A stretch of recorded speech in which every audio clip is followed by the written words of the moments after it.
Assalamualaikum warahmatullahi wabarakatuh. Rekan-rekan fitrah, pada kesempatan kali ini saya ingin berbagi tentang tahap-tahap memasuki pensiun. Khususnya mungkin topik ini bagi yang baru akan pensiun ya. Baik. Nah, pertanyaan yang pertama adalah kapan sesungguhnya kita akan pensiun ya.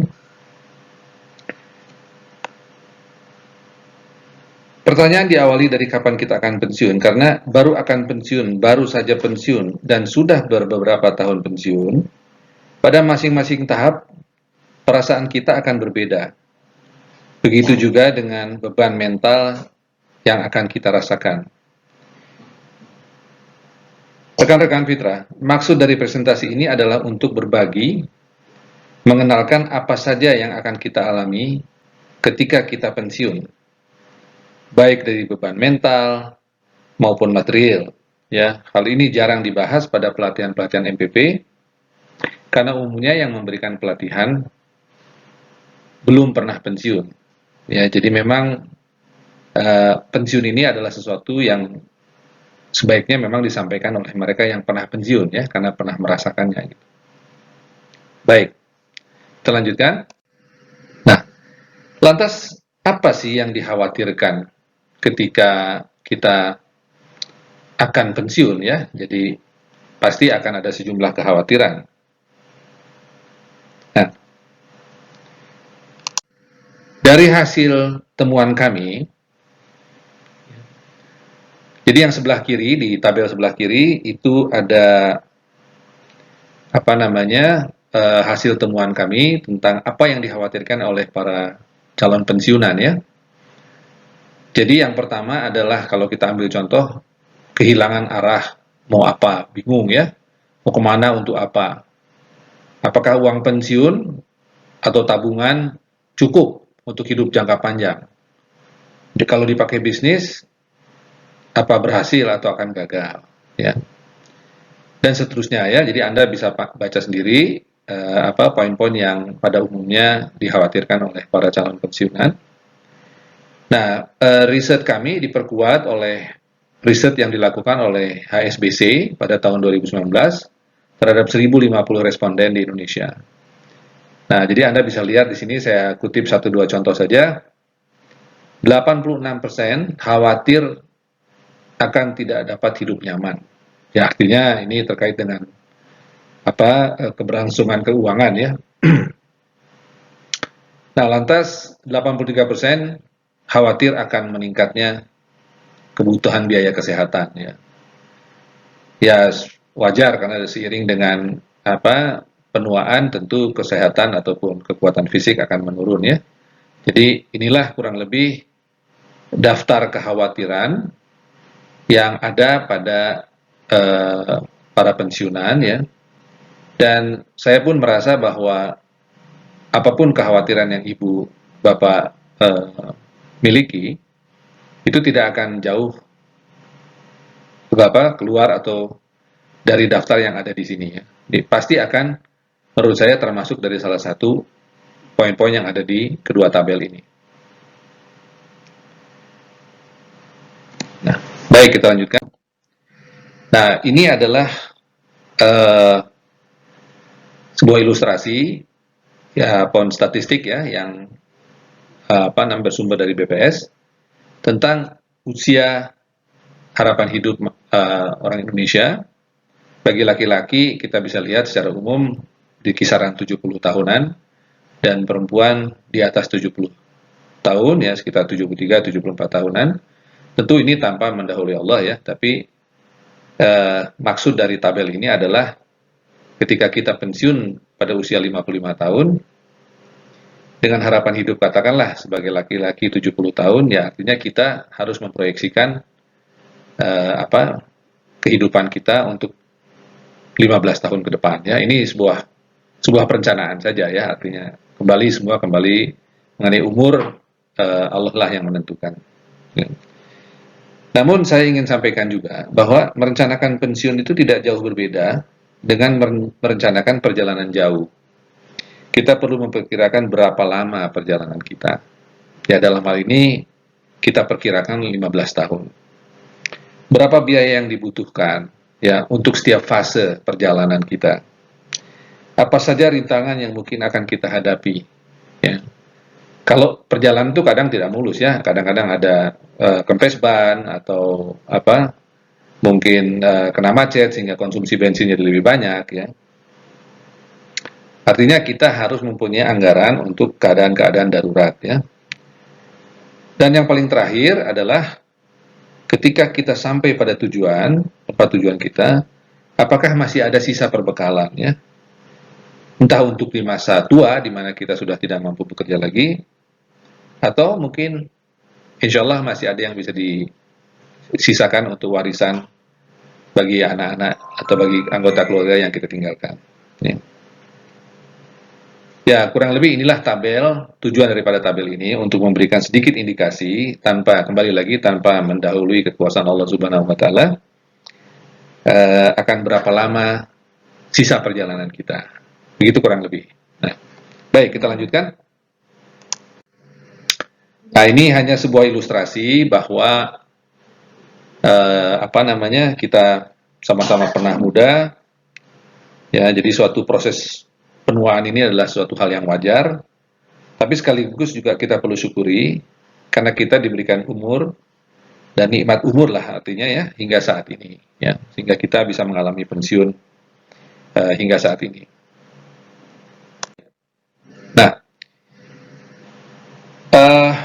di sini saya ingin menggambarkan bahwa inilah kurang lebih stigma pensiunannya. Ciri negatif yang melekat pada diri seseorang atau yang lebih dikenal dengan stigma. Ya. Pada para pensiunan, seperti kegiatan tertera pada slide ya, ada antar anak, antar istri, ya disingkat dengan ternak teri, ya, ada momong cucu dan lain sebagainya. Ya.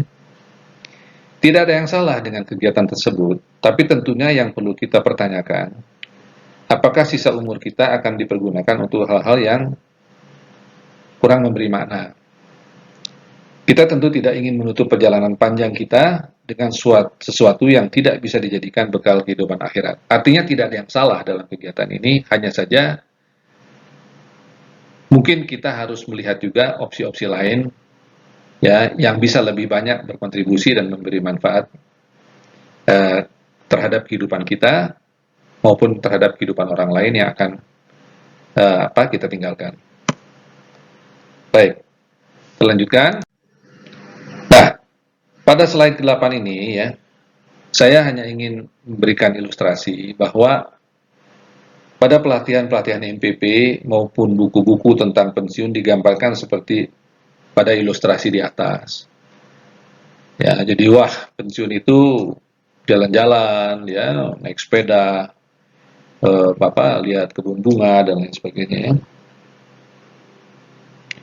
Namun sayangnya faktanya bisa terjadi seperti yang diilustrasikan di bawah.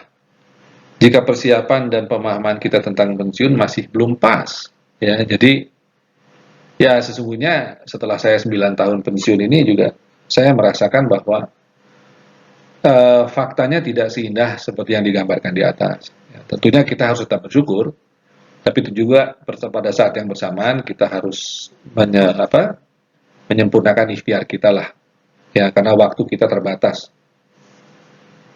Baik, kita lanjutkan. Nah, pada slide ini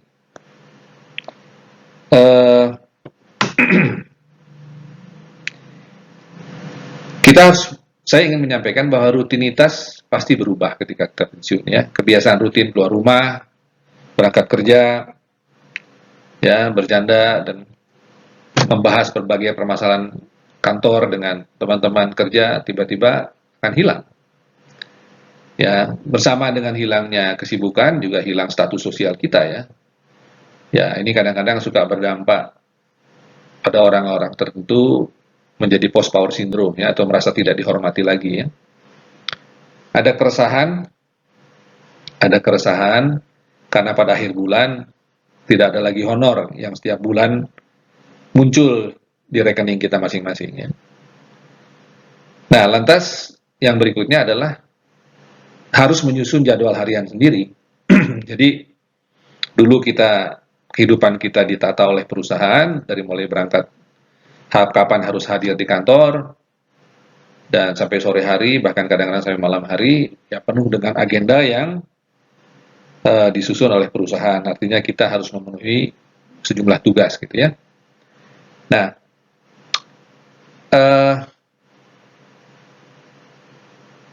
perubahan-perubahan ini itu akan berdampak pada fluktuasi emosi yang dapat berpengaruh pada keharmonisan rumah tangga. Artinya menimbulkan stres ya.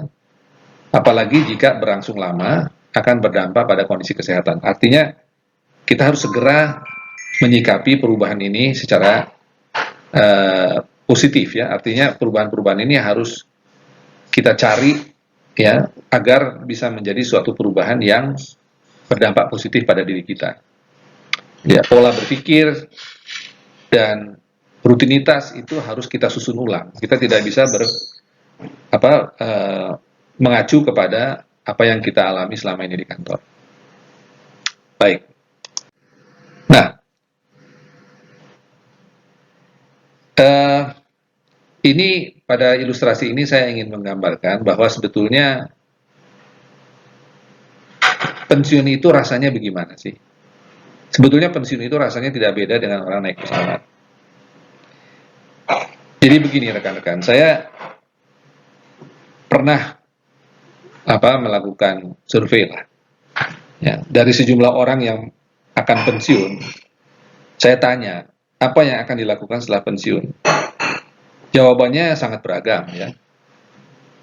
Namun ada juga jawaban yang saya peroleh, mulai misalnya setelah pensiun saya akan keliling dunia, atau ingin menjadi pengusaha kaya.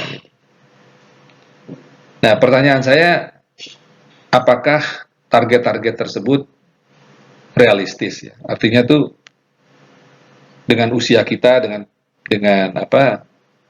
penurunan fisik dan lain sebagainya, apakah kita mempunyai target-target yang realistis gitu ya? Pensiun sesungguhnya tidak beda dengan orang naik pesawat. Bagi yang pernah naik pesawat tentu paham jika masuk awan akan terasa seperti berjalan di atas jalan jelek ya.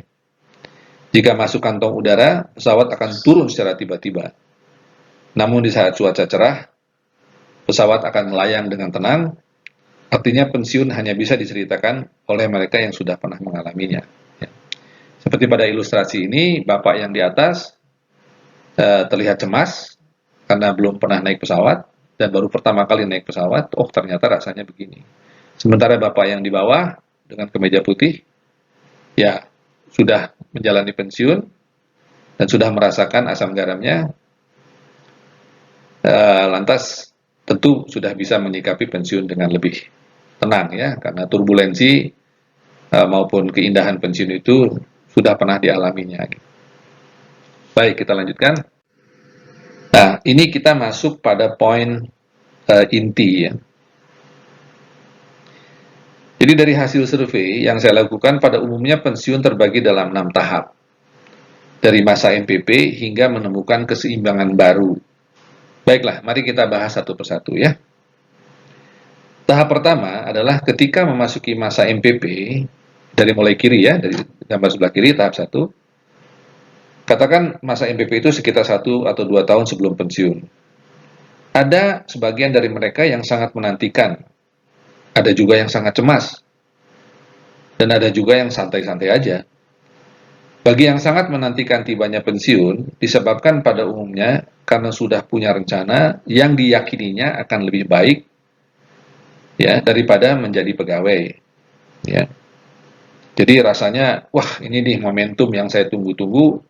Mulai saat ini akhirnya saya bisa menjadi pengusaha. Gitu. Atau berharap bisa menyelesaikan berbagai permasalahan dengan uang pensiun. Nah ini yang mungkin agak harus hati-hati ini. Jadi ada yang kepengen buru-buru pensiun karena harapannya dengan uang pensiun itu dia bisa menyelesaikan berbagai masalah yang terkait dengan keuangan ya. Bagi yang cemas pada umumnya karena belum mempunyai bayangan sama sekali bagaimana harus memulai hidup baru ya, yang tidak dikenalnya sama sekali. Bagi yang santai-santai saja, Bisa disebabkan karena belum paham apa yang akan dihadapi, atau cenderung mengambil sikap wait and see sajalah. Nanti juga ada jalan. Kurang lebih seperti itu ya. Nah, kita memasuki pada tahap kedua. Ini tibalah hari perpisahan. Jadi artinya setelah masa MPP 1-2 tahun, tibalah saatnya untuk pensiun yang sesungguhnya. Artinya hari perpisahan.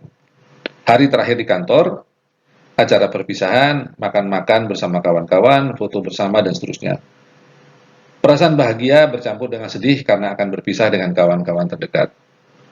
Ya, terkadang ada perasaan hampa juga ya. Artinya ini selanjutnya bagaimana ini? Ya.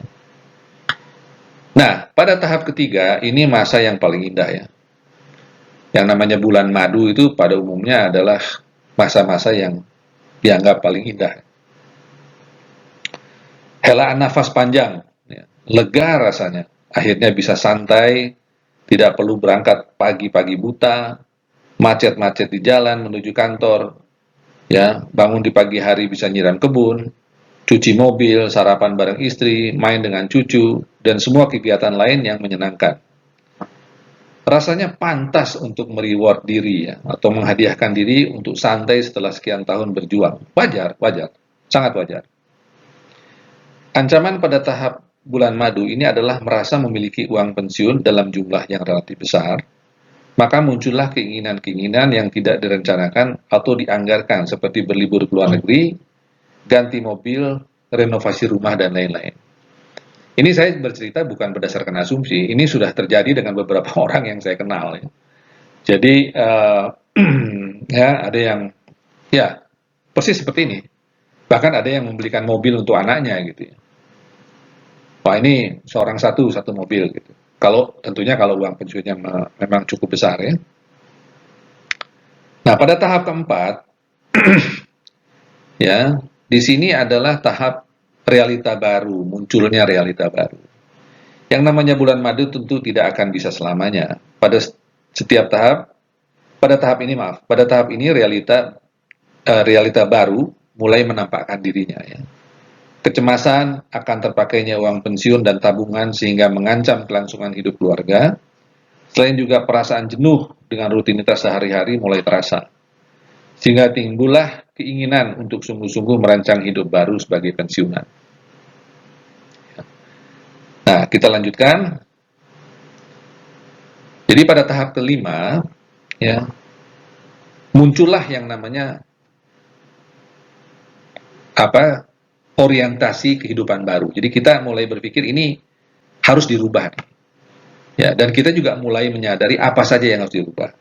Nah, orientasi hidup baru ini sebaiknya disusun dengan skala prioritas yang tepat serta siapkan fondasinya terlebih dahulu sebelum merencanakan usaha atau kegiatan lainnya, terutama yang membutuhkan modal.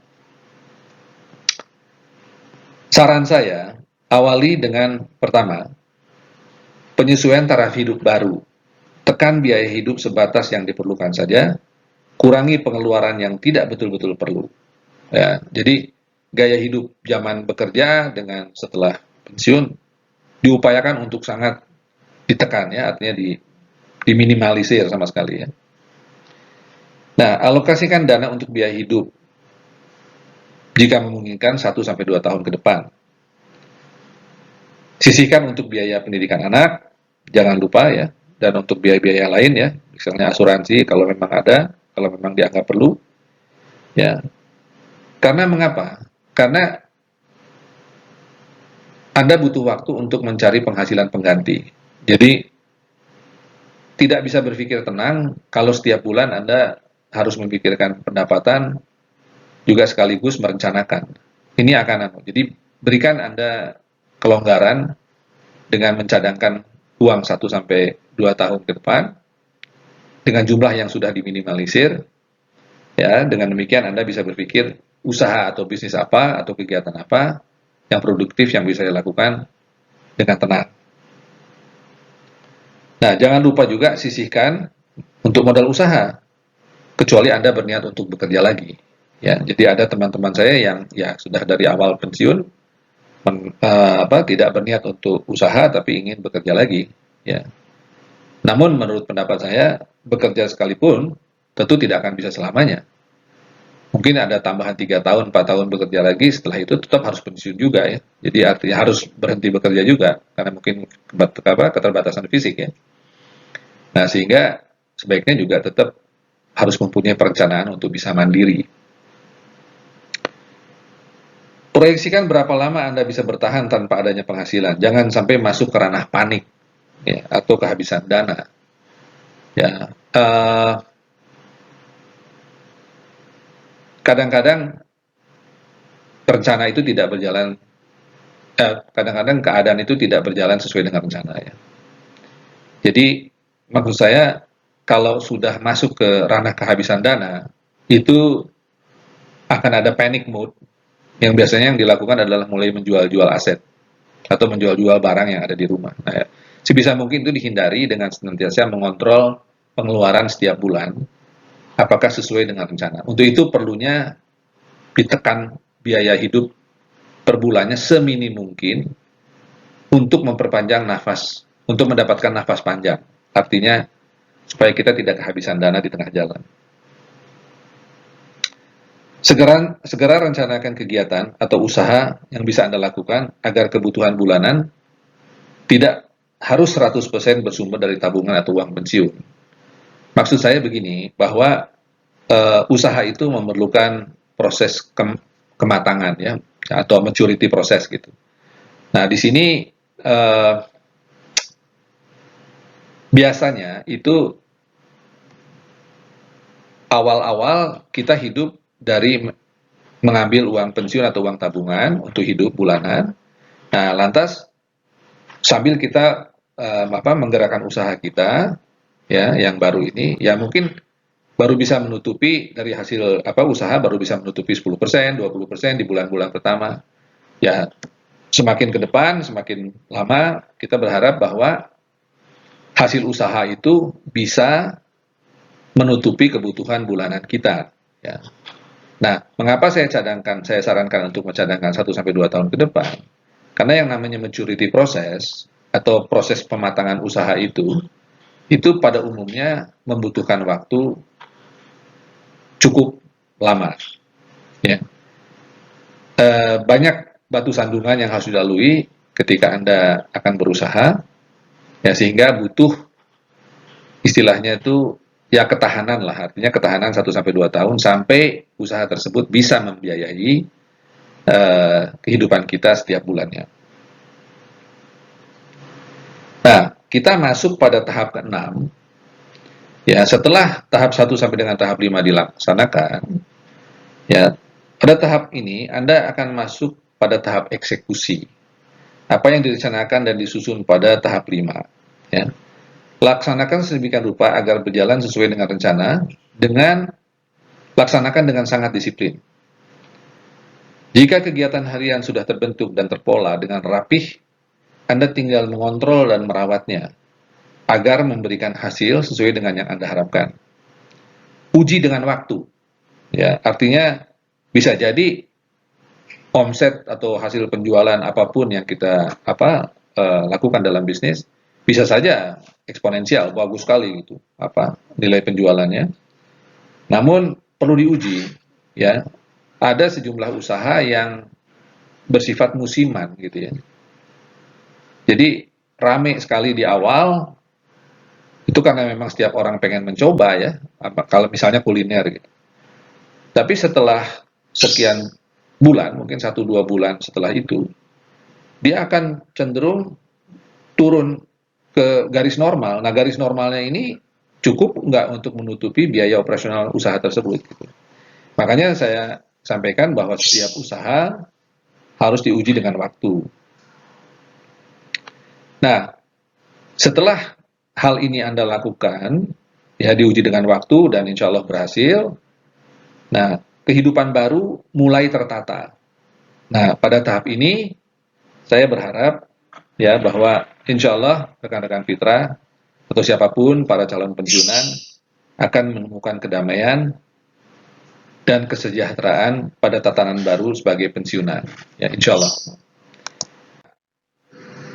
Saya ingin mengakhiri presentasi saya dengan menyampaikan bahwa sesungguhnya pensiun itu dalam satu kalimat singkatnya adalah menemukan keseimbangan baru. Kenapa saya sebut menemukan keseimbangan baru? Karena di kantor, ketika kita bekerja sebagai karyawan, kita sudah mempunyai keseimbangan. Artinya tuh setiap bulan kita dapat honor dan kita distribusikan ya untuk dapur, untuk anak sekolah dan seterusnya. Nah, sementara pada tahap pensiun ini boleh dibilang segala sesuatunya baru. Nah, makanya saya ingin mengatakan bahwa temukan keseimbangan itu. Artinya berapa biaya hidup per bulan yang sudah diminimalkan, ya, dan juga sumber-sumber pendapatan lainnya selain dari uang tabungan dan dari uang pensiun, nah itu yang harus kita bangun. Nah, ini memerlukan waktu. Nah, saya perlu sampaikan juga bahwa dari tahap 1 sampai tahap 6 tadi itu bergantung pada boleh dibilang, maaf kalau saya katakan, kesadaran kita masing-masing, ya, misalnya jangan terlalu lama di fase bulan madu, ya, jangan terlalu lama bereksperimen mencari ini dan itu, ya, tapi segera action, lakukan riset, ya, sehingga tenaga masih relatif utuh pada awal-awal pensiun, uang pensiun juga masih relatif banyak, ya, aslinya baru diperoleh gitu. Nah, inilah momentum di mana kita harus mengupayakan mendapatkan keseimbangan baru dalam waktu yang sesingkat-singkatnya. Baik, saya ucapkan banyak terima kasih atas partisipasi Anda semua. Ya, semoga presentasi singkat ini dapat memberikan manfaat ya bagi kita semua. Akhir kata saya sampaikan, wabillahi taufiq wal hidayah. Wassalamualaikum warahmatullahi wabarakatuh. Terima kasih.